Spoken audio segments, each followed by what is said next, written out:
नमस्कार मेरी YouTube family हमेशा वॉइस में आप लोगों का स्वागत है। अगर कहानी अच्छी लगे तो लाइक कमेंट शेयर कीजिएगा। चैनल पर न्यू है तो चैनल को सब्सक्राइब कीजिएगा। आइए सुनते हैं फिर से एक नई कहानी। हे भगवान, मैं क्या दिन भर यही काम करने के लिए हूँ? सबके पास अपने काम है, बस मैं ही अकेली फ्री हूँ इस घर में। सुलक्षणा जोर जोर से चिल्ला रही थी। उसकी आवाज़ सुनकर उसका पति मोहन कमरे के बाहर आया। क्या हो गया? तुम ऐसे क्यों चिल्ला रही हो? संभालो अपनी माँ को। फिर से सारा सामान बिखेर दिया। जब कोई काम होता ही नहीं है तो करती क्यों है? सुलक्षणा, क्या कह रही हो तुम? माँ बूढ़ी हो गई है, उनसे अब इतना काम नहीं होता। हाथ कांपते हैं तो सामान बिखर जाता है, तो ना ही करे काम। हमने कब कहा काम करने के लिए? खामखा मेरा काम तो बढ़ जाता है ना। ठीक है, तुम चुप हो जाओ, मैं माँ को समझाता हूँ। क्या समझाते हो?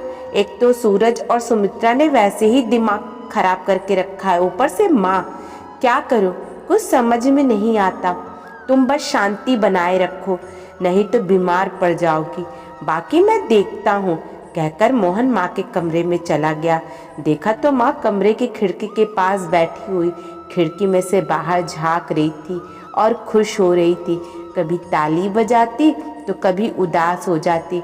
मोहन ने खिड़की के पास जाकर देखा तो कुछ बच्चे बाहर खेल रहे थे। माँ शायद उन्हीं को देखकर खुश हो रही थी। मोहन ने माँ के सिर पर हाथ फेरा तो माँ ने उसका हाथ पकड़ लिया और अपने पास ही बिठा लिया। 10 मिनट तक दोनों माँ बेटे ऐसे ही बैठे रहे। फिर मोहन ने पूछा, माँ खाना खाया? माँ मोहन की तरफ एकटक देखने लगी। शायद उनकी आंखों में ये सवाल था कि बेटा, तूने आज तक तो पूछा नहीं, भला आज कैसे?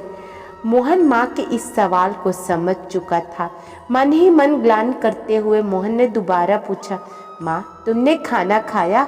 माँ ने नहीं में सिर हिला दिया। मोहन ने सुलक्षणा को आवाज़ देकर माँ के लिए खाना मंगाया। सुलक्षणा एक थाली में माँ के लिए खाना डालकर ले आई।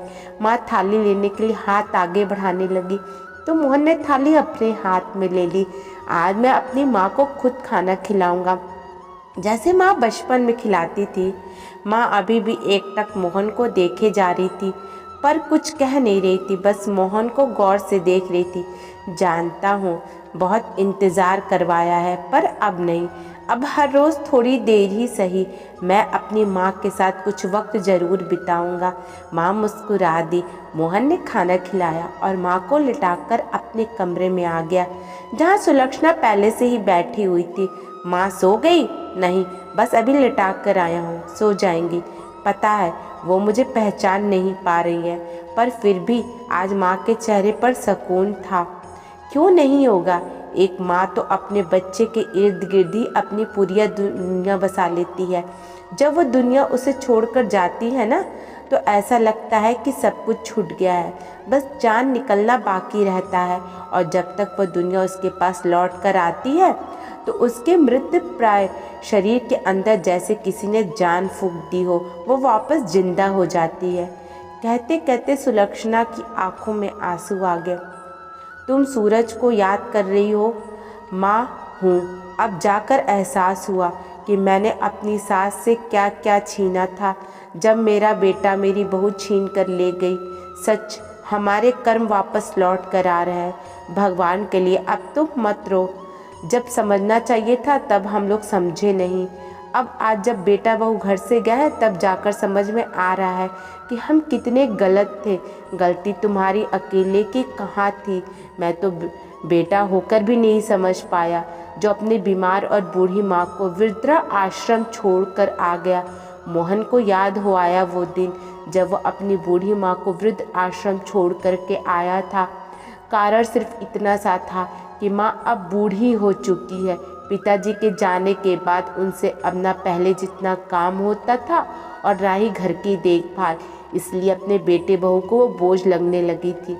इस कारण घर में आए दिन कलह होता रहता था। तंग आकर आखिरकार मोहन ने माँ को वृद्धाश्रम छोड़ ही आया। माँ ने कितना रोई थी, मुझे अकेला छोड़ करके मत जा, तेरे अलावा मेरा इस दुनिया में है ही कौन। भगवान के लिए अपनी माँ पर तरस खा। पर मोहन अपने रोती बिलखती माँ को अकेला छोड़ ही गया। बस ये सदमा माँ के दिल में बैठ गया था। अब वृद्धाश्रम से फ़ोन आते थे, आपकी माँ की तबीयत ठीक नहीं है, लेकिन जब मोहन और सुलक्षणा में मिलने की भी जहमत ना उठाई तो आखिरकार उन लोगों ने फ़ोन करना बंद कर दिया। और इधर मोहन और सुलक्षणा ने तो माँ का अस्तित्व ही भुला दिया। लेकिन समय का पहिया तो चलता ही रहता है।